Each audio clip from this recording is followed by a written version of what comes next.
नमस्कार साथियों, current affair की सीरीज को आगे बढ़ाते हुए आज कुछ महत्वपूर्ण क्वेश्चनों पर चर्चा करेंगे। तो इन क्वेश्चनों को आपने ध्यानपूर्वक सुनना है और इनको आपने नोट करना है और इनको आपने याद करना है। तो वीडियो शुरू करते हैं। नौवें G20 संसदीय अध्यक्ष शिखर सम्मेलन P20 का उद्घाटन कहाँ होगा? तो होगा नई दिल्ली के अंदर। तो कहाँ किया जाएगा? ये नई दिल्ली के अंदर किया जाएगा। प्रधानमंत्री नरेंद्र मोदी आगामी 13 अक्टूबर को नई दिल्ली में 9वें G20 संसदीय अध्यक्ष शिखर सम्मेलन P20 का उद्घाटन करेंगे। 2 दिवसीय P20 शिखर सम्मेलन द्वारका में नवनिर्मित India International Convention and Expo Centre Yashobhoomi में आयोजित किया जाएगा। G20 के अंतर्गत P20 सदस्य देशों के संसदीय अध्यक्षों का एक समूह है और इसका उद्देश्य वैश्विक शासन में संसदीय प्रणाली के आयाम सामने रखना है। इस वर्ष P20 का मुख्य विषय एक पृथ्वी, एक परिवार, एक भविष्य के लिए संसद है। पैन अफ्रीकी संसद के अध्यक्ष पहली बार भारत में G20 कार्यक्रम में भाग लेंगे।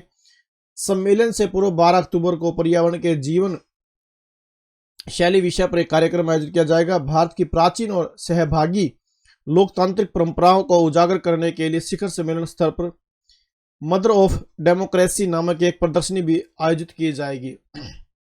तो क्वेश्चन आपका बना कि भाई G20 संसदीय अध्यक्ष शिखर सम्मेलन P20 का उद्घाटन कहाँ होगा?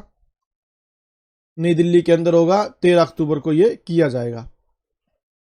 तो नेक्स्ट क्वेश्चन है, नरगिस मोहम्मदी किस पुरस्कार से सम्मानित हुई? तो नोबेल पुरस्कार से सम्मानित हुई। साल 2023 का नोबेल शांति पुरस्कार ईरान की मानवाधिकार कार्यकर्ता नरगिस मोहम्मदी को दिया गया। नरगिस मोहम्मदी को ईरान में महिलाओं के उत्पीड़न के खिलाफ उनकी लड़ाई और मानवाधिकारों और स्वतंत्रता बढ़ावा देने के लिए दिया गया है। नरगिस मोहम्मदी इस समय ईरान की जेल में बंद है। ईरान में साल 2019 में हिंसक विरोध प्रदर्शन की एक पीड़िता के स्मारक में शामिल होने के बाद अधिकारियों ने नवंबर में मोहम्मदी को गिरफ्तार कर लिया था। मोहम्मदी को 13 बार कैद किया गया और 5 बार दोषी ठहराया जा चुका है। नरगिस को कुल 31 साल जेल की सजा सुनाई गई है। नरगिस मोहम्मदी 22 वर्षीय महसा अमित की मौत के बाद हुए देशव्यापी विरोध प्रदर्शन के लिए जेल गई। महसा अमीनी पुलिस द्वारा हिरासत में लिए जाने के बाद मौत हो गई थी। तो ईरान की नरगिस मोहम्मदी को मिला शांति नोबेल पुरस्कार। नीदरलैंड के सर्वोच्च पुरस्कार से सम्मानित किया गया। किसे किया गया? डॉक्टर जोयिता गुप्ता को। भारतीय मूल की प्रोफेसर डॉक्टर जोयिता गुप्ता को विज्ञान के क्षेत्र में नीदरलैंड के सर्वोच्च सम्मान स्पिनोजा पुरस्कार से सम्मानित किया गया। किस पुरस्कार से? स्पिनोजा। उन्हें यह पुरस्कार जलवायु परिवर्तन के क्षेत्र में उल्लेखनीय कार्य के लिए दिया गया है। नीदरलैंड्स के शिक्षा, विज्ञान और संस्कृति मंत्री रॉबर्ट डिजग्राफ ने बुधवार को हेग में एक समारोह में यह पुरस्कार प्रदान किया। रिजर्व बैंक की मौद्रिक नीति समीक्षा बैठक में रेपो दर में कोई बदलाव न करते हुए इसे 6.5% बरकरार रखा गया। तो क्वेश्चन आपका, रिजर्व बैंक ने मौद्रिक नीति समीक्षा बैठक में रेपो दर को कितने पर बरकरार रखा? 6.5% पर बरकरार रखा। भारतीय रिजर्व बैंक की मौद्रिक नीति समिति ने अपनी द्विमासिक समीक्षा में ब्याज दरों में कोई बदलाव नहीं करने का निर्णय लिया। आज मुंबई समिति की बैठक के बाद गवर्नर शक्तिकांत दास ने कहा कि मौद्रिक नीति समिति ने सर्वसम्मति से रेपो दर में कोई बदलाव न करते हुए इसे 6.5% पर बरकरार रखा है। आगे क्वेश्चन, कितना आरक्षण मध्य प्रदेश सरकार ने सरकारी नौकरियों में महिलाओं के लिए किया है? तो कितना? 35%।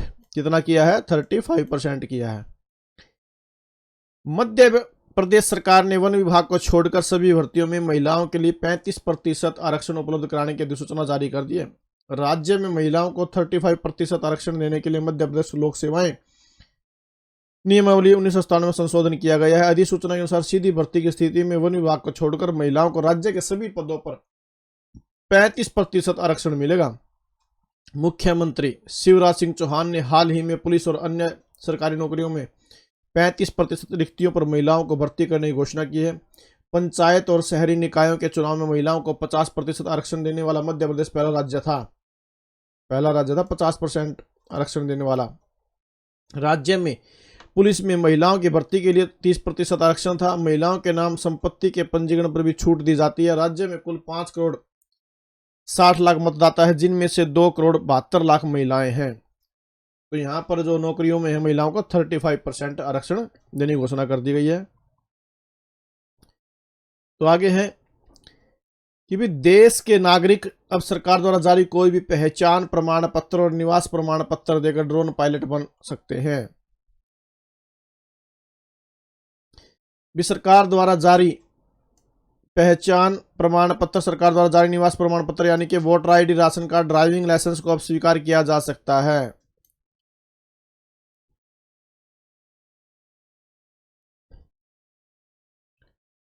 उसके बाद है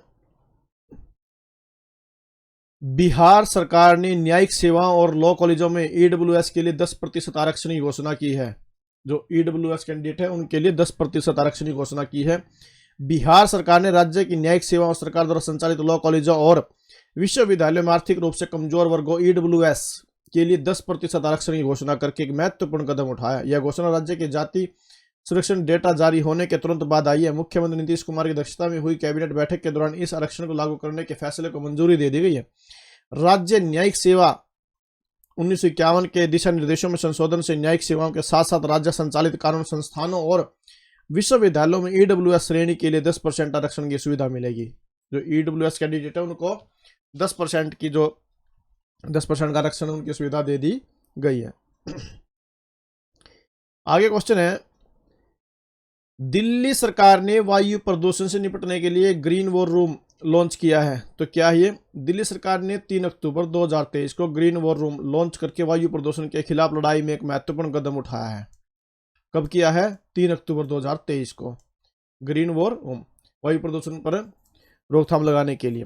इस सक्रिय उपाय का उद्देश्य वायु प्रदूषण से निपटना है, जिसे लंबे समय से राष्ट्रीय राजधानी को परेशान किया है। खासकर सर्दियों के महीनों में दौरान दिल्ली वाहन उद्योग और निर्माण सहित विभिन्न स्रोतों से होने वाले उच्च स्तर के वायु प्रदूषण से जूझ रही है। पड़ोसी पंजाब और हरियाणा में किसानों द्वारा पराली जलाने से प्रदूषण का स्तर बढ़ जाता है, खासकर सर्दियों में। दिल्ली के पर्यावरण मंत्री गोपाल राय ने वायु प्रदूषण से निपटने के लिए ग्रीन वॉर रूम का उद्घाटन किया। तो किसने किया?